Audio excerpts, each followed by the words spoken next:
Hello friends, welcome to Nikhil's Biology. Myself Nikhil, na class 11th and 12th ka biology salithara NEET exam oda preparation kaga.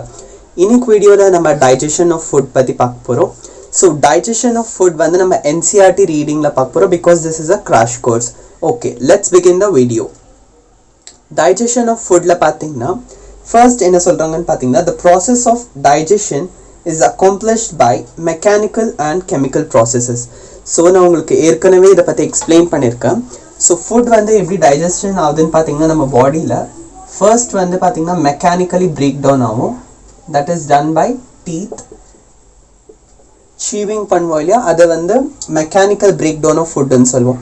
Next chemical break down பார்த்தீங்கன்னா it's by enzymes தெரியும் இல்லையா நம்மளுக்கு. So enzymes வந்து அதை small பார்ட்ஸாக break down பண்ணி different small பார்ட்டிகல்ஸாக convert பண்ணும். ஃபார் எக்ஸாம்பிள் பார்த்தீங்கன்னா ப்ரோட்டீன்ஸை வந்துட்டு கெமிக்கல் பிரேக் டவுனில் பார்த்தீங்கன்னா அமைனோ ஆசிட்ஸாக கன்வெர்ட் பண்ணுவோம் நம்ம. ஸோ இது டைரக்ட் ஸ்டெப் கிடையாது, other steps will include. But ஜென்ரலாக பார்த்தீங்கன்னா கெமிக்கல் பிரேக் டவுனில் ப்ரோட்டீன்ஸ் வந்து அமைனோ ஆசிட்ஸாக கன்வெர்ட் ஆகும். ஸோ இந்த மாதிரி கெமிக்கலாக பிரேக் டவுன் ஆகிற காம்பனன்ட்ஸ் கூட இருக்குது ஃபுட் காம்பனன்ட்ஸில். நெக்ஸ்ட் என்ன சொல்கிறாங்கன்னு பார்த்தீங்கன்னா the buccal cavity performs two major functions: mastication of food and facilitation of swallowing. The teeth and the tongue, with the help of saliva, masticate and mix up the food thoroughly. Mucus in the saliva helps in lubricating and adhering the masticated food particles into a bolus. In the 5 lines என்ன சொல்கிறாங்கன்னு பார்த்தீங்கன்னா first நம்மளோட பக்கல் கேவிட்டியில் என்ன நடக்கும்னு சொல்கிறாங்க. Buccal cavity that is mouth. Buccal கேவிட்டியில் பார்த்தீங்கன்னா chewing of food நடக்குது, அதை நம்ம மாஸ்டிகேஷன் சொல்லுவோம். Mastication or chewing of food. Next என்ன பார்த்தீங்கன்னா secretion of mucus. So mucus வந்து செக்ரீட் ஆகுது. ஸோ தட் ஃபுட் பார்த்தீங்கன்னா இந்த மாதிரி காம்பனன்ட்ஸை நம்ம பிரேக் டவுன் பண்ண உடனே அது நம்மளோட ஈசோஃபேகஸில் ட்ராவல் ஆகிறப்போ எந்த ப்ராப்ளமும் இருக்கக்கூடாதுன்றதுக்காக மியூக்கஸ் வந்து செக்ரீட் ஆகும். ஸோ மியூக்கஸ் வந்து பார்த்தீங்கன்னா இதை சரவுண்ட் பண்ணிக்கும் ஃபுட்டை. Next secretion of salivary amylase by salivary glands. So salivary amylase என்ற என்சைம் கூட செக்ரீட் ஆகிருக்கும். நெக்ஸ்ட் இந்த ஃபுட் பார்த்தீங்கன்னா once it enters the esophagus அதை வந்து நம்ம ஃபுட்டுன்னு சொல்ல மாட்டோம், போலஸ்ன்னு சொல்லுவோம். ஃபுட்டோட கண்டிஷன் பார்த்தீங்கன்னா மவுத்தில் இருக்கிற வரைக்கும் அது வந்து food. Once it enters esophagus it is not food, it is called bolus. So இந்த மியூக்கஸ் சரௌண்டடான ஃபுட் இருக்கு இல்லையா, இதை வந்து நம்ம போலஸ்ன்னு சொல்லுவோம். இது ரொம்பவே இம்பார்ட்டண்ட்டான கொஸ்டின். ஸோ இப்போ போலஸ் வந்து பார்த்தீங்கன்னா நம்மளோட ஈசோஃபேகஸில் ட்ராவல் ஆகிட்டு நெக்ஸ்ட் வந்து ஸ்டொமக்கில் என்டர் ஆகுது. ஸ்டொமக்கில் என்டர் ஆகிற அந்த ப்ராசஸ் இருக்கு இல்லையா, அதை நம்ம டீக்ளூட்டேஷன் சொல்லுவோம். அண்ட் அகெயின் அந்த ஈசோஃபேகஸில் வந்துட்டு அந்த பெரிஸ்டால்டிக் மூவ்மெண்ட் நடக்கும் இல்லையா, அது வந்து பெரிஸ்டாலிசிஸ். இதை வந்து நம்ம முழுங்குறோம் இல்லையா, ஸோ அந்த டேர்மை தான் பார்த்தீங்கன்னா நம்ம டீக்ளூட்டேஷன் சொல்லுவோம். நெக்ஸ்ட் பார்த்தீங்கன்னா the bolus further passes down though through the esophagus by successive waves of muscular contractions called peristalsis. So இது ஈசோஃபேகஸ்ன்னு கன்சிடர் பண்ணிங்கன்னா இது வந்து இந்த மாதிரி ப்ரெஸ் பண்ணிகிட்டே இருக்கும் ஃபுட்டை. அகெயின் ரிலாக்ஸேஷன் அண்ட் கான்ட்ராக்ஷன் கண்டினியூஸாக இந்த மாதிரி நடந்து அதுக்கப்புறமா ஃபுட் வந்து ஸ்டொமக்கில் ரீச் ஆகும். இந்த ப்ராசஸை தான் பார்த்தீங்கன்னா நம்ம பெரிஸ்டாலிசிஸ்ன்னு சொல்லுவோம். The gastroesophageal sphincter controls the passage of food into the stomach. The saliva secreted into the oral cavity contains electrolytes, sodium, potassium, chlorine and HCO minus and enzymes. So இவங்க என்ன சொல்கிறாங்கன்னு பார்த்தீங்கன்னா சலைவாவில் பார்த்தீங்கன்னா நம்ம சலைவான்னு சொல்கிறோம் இல்லையா, சலைவாவோட காம்பனன்ட்ஸை சொல்கிறாங்க. ஸோ எச்ன்றோம் இல்லையா, அதோட காம்பனன்ட்ஸ் என்னென்னு பார்த்தீங்கன்னா அதில் வந்து அமைலேஸ் என்சைம் இருக்கும், சலைவரி அமைலேஸ்ன்னு நம்ம அதை சொல்லுவோம். நெக்ஸ்ட் பார்த்தீங்கன்னா லைசோசைம், இந்த என்சைம் இருக்கும். இது வந்து பாக்டீரியாவோட செல் வாலை டிஸ்ட்ராய் பண்ணுறதுக்கு நம்மளுக்கு தெரியும். நெக்ஸ்ட் பார்த்தீங்கன்னா எலக்ட்ரோலைட்ஸ் இருக்குது. எலக்ட்ரோலைட்ஸ் என்ன பார்த்தீங்கன்னா அயான்ஸ், பேசிக்கலி அயான்ஸ் நம்ம கெமிஸ்ட்ரியில் படிச்சிருப்போம் இல்லையா. ஸோ எலக்ட்ராலிசிஸ் நடந்தப்போ அயான்ஸ் வந்து ஃபார்ம் ஆகும் இல்லையா. ஸோ அந்த அயான்ஸ் எதுன்னு பார்த்தீங்கன்னா sodium, potassium, chlorine and HCO minus ion. HCO minus ion எதுக்குன்னு பார்த்தீங்கன்னா ஃபுட்டை வந்து அது வந்து ஆல்கலைன் மீடியமில் வச்சுருக்கோம். நெக்ஸ்ட் அது கூட என்ன இருக்குன்றாங்கன்னு பார்த்தீங்கன்னா enzymes. So amylase and lysozyme are the two enzymes present in saliva. Okay, salivary amylase and lysozyme as said. The chemical process of digestion is initiated in the oral cavity by the hydrolytic action of the carbohydrate splitting enzyme, the salivary amylase. About 30% of starch is hydrolyzed here by this enzyme. Optimum pH 6.8 into a disaccharide maltose. Lysozyme present in saliva acts as an antibacterial agent that prevents infection. So mouthல இருந்து digestion start ஆகுதுன்றது நமக்கு தெரியும். So oral digestion ன்னு சொல்வோம் இல்லையா. இந்த oral digestionல எவ்வளோ percent of substance வந்து digest ஆகுதுன்னு பார்த்தீங்கன்னா around 30% of starch. So basically நம்ம ஃபுட்ல வந்து பார்த்தீங்கன்னா starch and carbohydrates. ஸோ அதை வந்து நம்ம கன்சியூம் பண்ணுறோம் இல்லையா. மவுத்தில் 30% வந்து பிரேக் டவுன் ஆகிடும் by salivary amylase.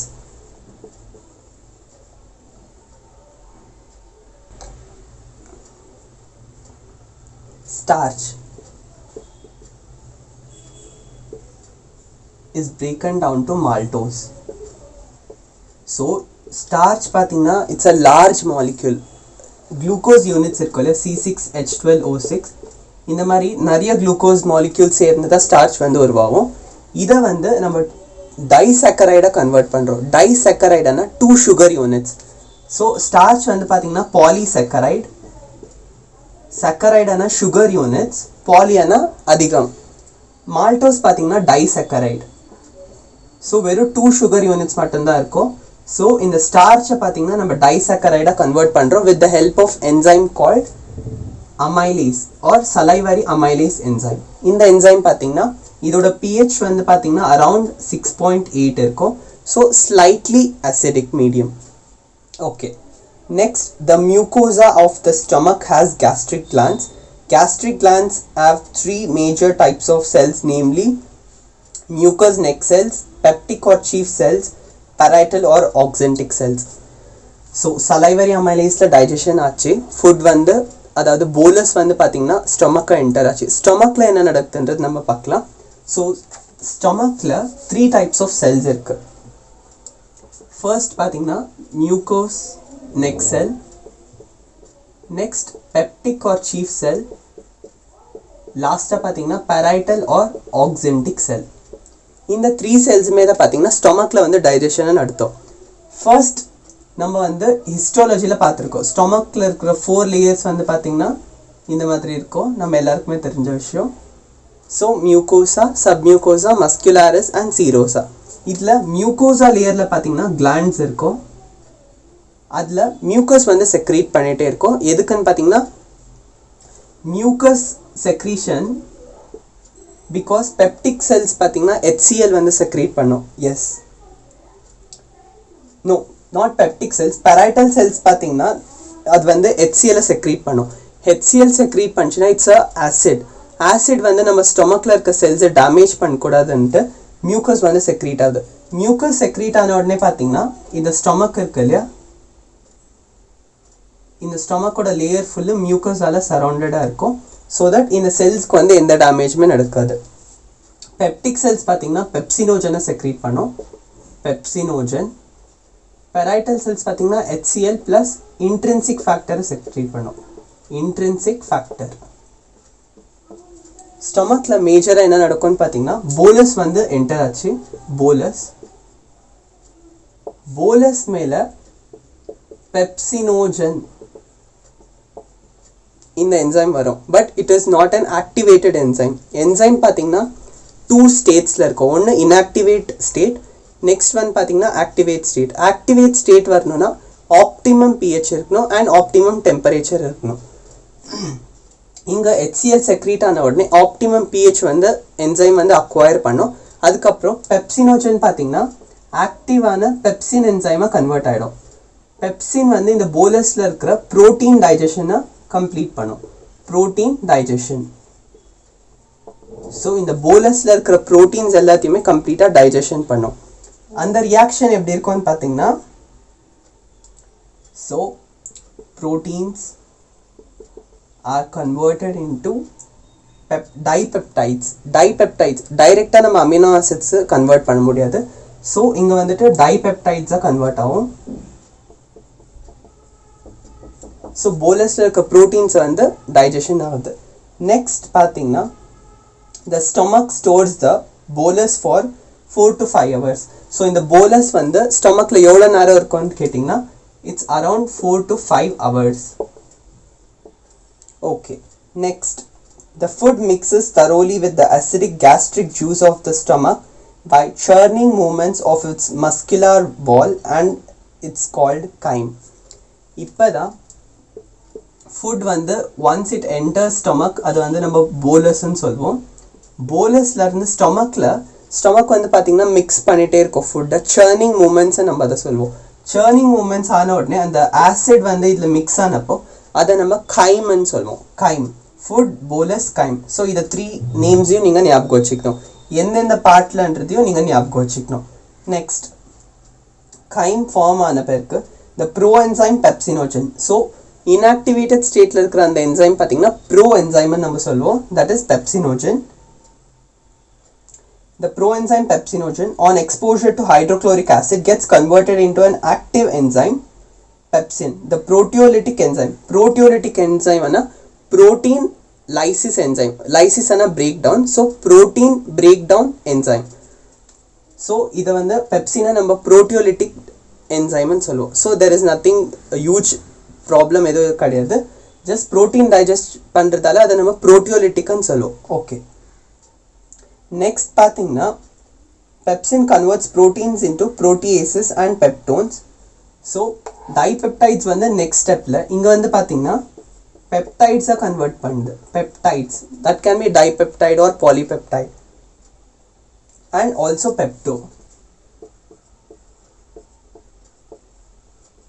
peptones. So proteins வந்து peptones and proteases நம்மளோட ஸ்டொமக்ல வந்து கன்வெர்ட் ஆகுது. Next பார்த்தீங்கன்னா the mucus and bicarbonates present in the gastric juice play an important role in lubrication and protection of mucosal epithelium from exochloration by the highly concentrated hydrochloric acid. HCl provides the acidic pH 1.8 optimal for pepsins.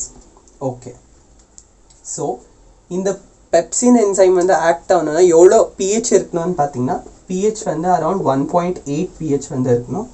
So acidic pH இருந்தால் தான் இந்த enzyme வந்து work ஆகும். Next என்ன சொல்கிறாங்கன்னு பார்த்தீங்கன்னா நம்ம சலைவாவில் வந்துட்டு எலக்ட்ரோலைட்ஸ் பார்த்தோம் இல்லையா, HCO மைனஸ்ன்னு இருந்துச்சு இல்லையா, அந்த அயான் ப்ளஸ் மியூக்கஸ் இது ரெண்டுமே சேர்ந்து தான் பார்த்தீங்கன்னா நம்மளோட ஸ்டொமக்கோட லேயரை வந்து ப்ரொடெக்ட் பண்ணுது இந்த அசிடிக் மீடியம்ல இருந்து. ஸோ இதையும் நீங்கள் ஞாபகம் வச்சுக்கணும். நெக்ஸ்ட் என்ன சொல்கிறாங்கன்னு பார்த்தீங்கன்னா ரெனின். இந்த ரெனின்க்கு வந்து நிறைய பேர் கன்ஃபியூஸ் பண்ணிக்குவாங்க. இது பார்த்தீங்கன்னா RENNIN. ரெனின் வந்து பார்த்தீங்கன்னா milk digesting protein. So renin is a proteolytic enzyme found in gastric juice of infants which helps in digestion of milk proteins. Small amounts of lipases are also secreted by gastric glands. Renin எதை digest பண்ணணும்னு பார்த்தீங்கன்னா மில்கை digest பண்ணும். Okay, இதை நீங்கள் ஞாபகம் வச்சுக்கணும். But it is in young once, அதாவது சின்ன பசங்களில் மட்டும்தான் ரெனின் வந்து இருக்கும். பட் அடல்ட்ஸில் பார்த்தீங்கன்னா நம்மளோட பெப்சினே வந்து பார்த்தீங்கன்னா ப்ரோட்டீன், அதாவது மில்க் ப்ரோட்டீனையும் அதே டைஜஸ்ட் பண்ணும். ஓகே, நெக்ஸ்ட் லைபேசஸ் என்சைம் கூட நம்மளோட கேஸ்ட்ரிக் கிளாண்ட் கொஞ்சம் அமௌண்ட்டில் செக்ரீட் பண்ணுதுன்னு சொல்கிறாங்க. லைபேசஸ் என்சைம் வந்து lipid digesting enzyme. Lipid digesting enzyme பார்த்தீங்கன்னா ஸ்டொமக்கில் ஸ்லைட்டாக செக்ரீட் ஆகுது. பட் அங்கே வந்து எந்த பிரேக் டவுனும் நடக்கிறது இல்லை, செக்ரீஷன் வந்து நடக்குது. இதையும் நீங்கள் ஞாபகம் வச்சுக்கணும். இப்போ நெக்ஸ்ட் வந்து ஸ்மால் அண்ட்